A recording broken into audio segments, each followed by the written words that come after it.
All right, Buck, we're back, and this goes to one of our favorite sources of comedy lately. Florida Governor DeSantis berates kids for wearing masks. This is being reported by ABC News. Tampa, Florida, a visibly annoyed Florida Governor Ron DeSantis admonishes a group of high school students for wearing face masks at an indoor news conference Wednesday, saying it was time to stop what he called this COVID theater. The Republican governor approached the students and asked them to remove their mask as they waited for him at a press conference at the University of South Florida in Tampa. The college is located in an area where federal Centers for Disease Control and Prevention still recommend indoor masking due to high COVID risk. You don't have to wear those. I mean, please take them off. Honestly, it's not doing anything. We've got to stop this COVID theater. So if you want to wear it, fine, but this is ridiculous. Uh, Letting out an audible sigh and shaking his head. And I'm kind of underplaying it. I wish I could play the audio. He actually gets up on stage and starts yelling at these kids to take them off. I mean, he was just being a complete dick. DeSantis, a fierce opponent of virus mask and vaccine mandates, is running for a re-election and considering a potential 2024 GOP presidential candidate. His opposition to the coronavirus masking and uh, vaccine mandates has drawn national attention, and his administration has banned mask mandates in schools, often when the governor and his Republican supporters saying parents should have control over the health choices of their children. One of the students, 14-year-old Kevin Brown Jr., a high school freshman, told the Associated Press he was caught off guard by DeSantis and felt pressured to remove his mask. I was a little bit surprised at his tone, adding that he chose to leave the mask on because they were unmasked people around and he was wary of getting COVID 19. Brown's father, Kevin Brown Sr., told WFLA TV that he would advise DeSantis to, quote, stop bullying kids. I tell him it's his choice, so he made the choice, and the governor has no right to tell no kid and no one who can or can't wear a mask. He doesn't have that right. In a statement, Hillsborough County Public School Superintendent Addison Davis said that school officials were excited to have their students featured in the governor's news conference, which is about the funding of cybersecurity education initiatives, and praised the students for how they acted. It is the student and parents' choice to protect their health in any way they feel appropriate, and we are proud of the manner in which our students represented themselves at our school district. DeSantis' office did not immediately return an email asking for comment. His spokesman, Christina Pushaw, had tweeted defense of the governor's comments, writing, I mean, someone had to say it. After 2 years of propaganda that terrified and manipulated young people, breathe free, feel safe, and be happy. The CDC last month eased its masking guidelines. The agency is still recommending masking indoors in areas that are considered high risk. Hillsborough County, where the college is located, is deemed to be high risk by the CDC. The incident drew criticism of DeSantis on social media. U.S. Representative Frederica Wilson, a Florida Democrat, tweeted, shame on you, Governor DeSantis, for berating students who chose to wear masks and calling the ongoing COVID pandemic theater. Yeah. Regardless of what my personal standpoint on masks are, which are wear your fucking mask. Um, you don't tell my kid what to do. Like you don't undermine me to to Well, to my that's children. the hypocrisy of the whole thing. His whole stance has been it should be up to the parents. They should be the ones deciding.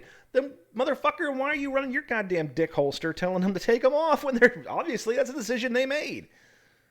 And there could be a kid in that crowd that lost a family member. There probably is a kid in that crowd who lost a family member to COVID and watched them die a horrible, slow, and painful death.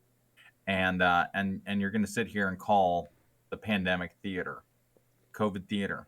Like, hey man, again, you may not see the ugliness that this disease is causing, but it doesn't mean that it doesn't happen. You know, I've had friends and coworkers die from COVID all over the right? country, all over the country. Um, you want to talk about theater? Your whole way this motherfucker is acting is theater, regardless of what you feel on the matter. This dude is a clown. This guy is the definition of clown shoes. I mean, come on. I, Again, completely overstepping his boundaries. Every single one of them. He just took every line that you shouldn't cross, bundled them all together, grabbed a big ass pair of fucking scissors, and just cut them all at once.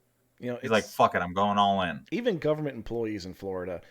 I can say this factually, 100% factually. There are departments in the state government who are working remotely, but they're not telling the governor's office. They all, the governor's office believes everyone's back in their offices. They're actually all working remotely, and they're not telling him. I know this for a fact. I have a couple people that have told me this, one of which is in the government agency in Florida, other ones that have close relationships, people working for government agencies in Florida. This is definitely, this is not a representation of the Florida people as a whole. This is just some asshole. He thinks by acting this way and saying these things that he's going to rally the former Trump supporters into his cause and get him to be the president of the free world. It's just we ought to try giving a fucking monkey a microphone and a glorified title and sticking him up in front of a bunch of people and see if we can get him to buy something. I think, like that's yeah. I mean that's basically what they're equating this to. So because somebody who gets a glorified title, a suit, and a microphone, and now they get a degree of authority and automatically begin to spearhead their own agenda through it, and that is not okay. So whatever office you hold is to serve the people.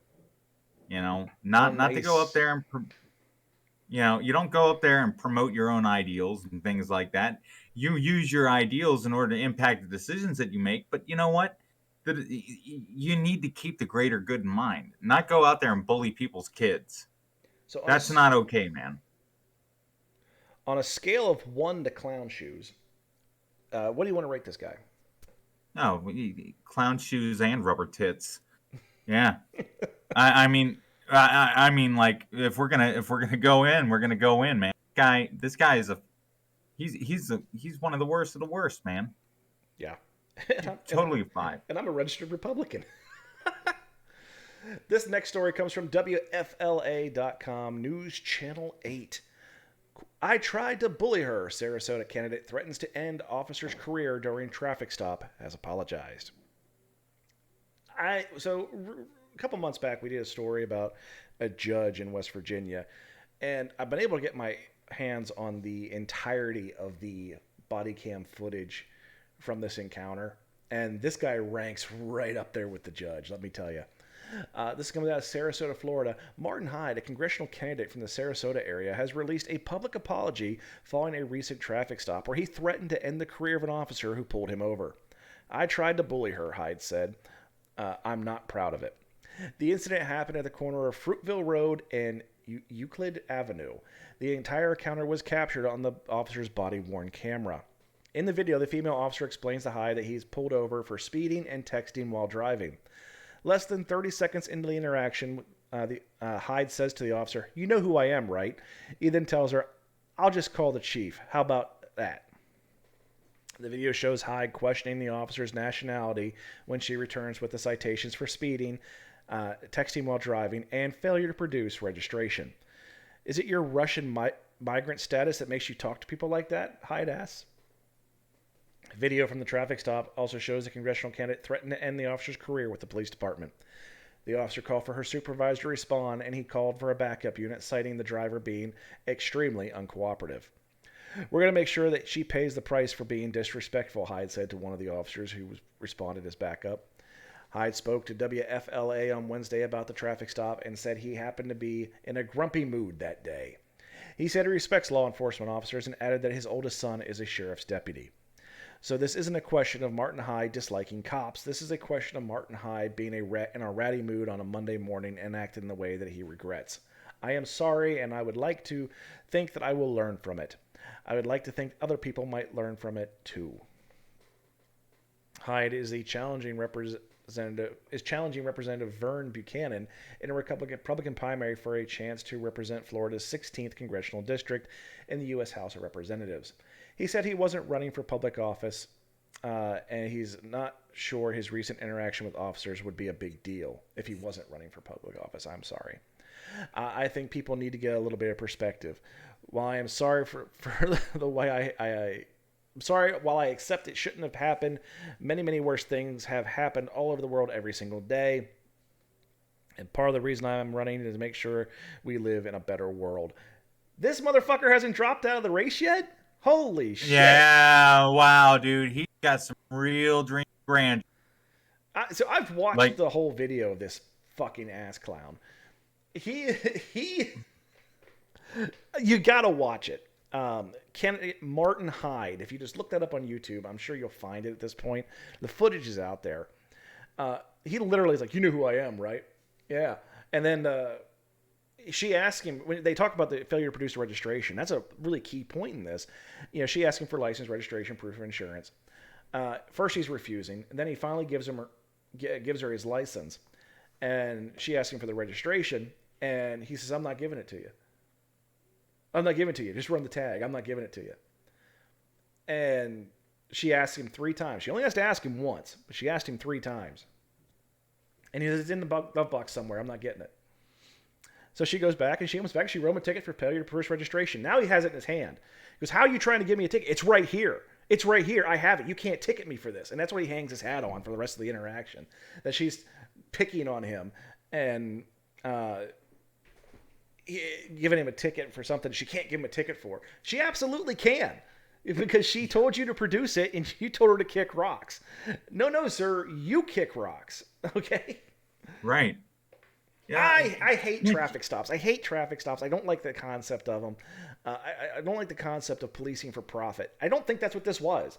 The guy was speeding and texting while driving. Or was it a stop sign? I don't remember which. Did he blow the stop sign? For speeding. It was speeding and texting while driving. So, but then you want to make an ass clown of yourself. And the best part is he starts doing that nonsense where, if you want to, I fully endorse, encourage, and advise everybody to record all police interactions. I honestly do. In every circumstance, you should record the interaction. Far too many times has body camera footage just, it's corrupted or become up missing.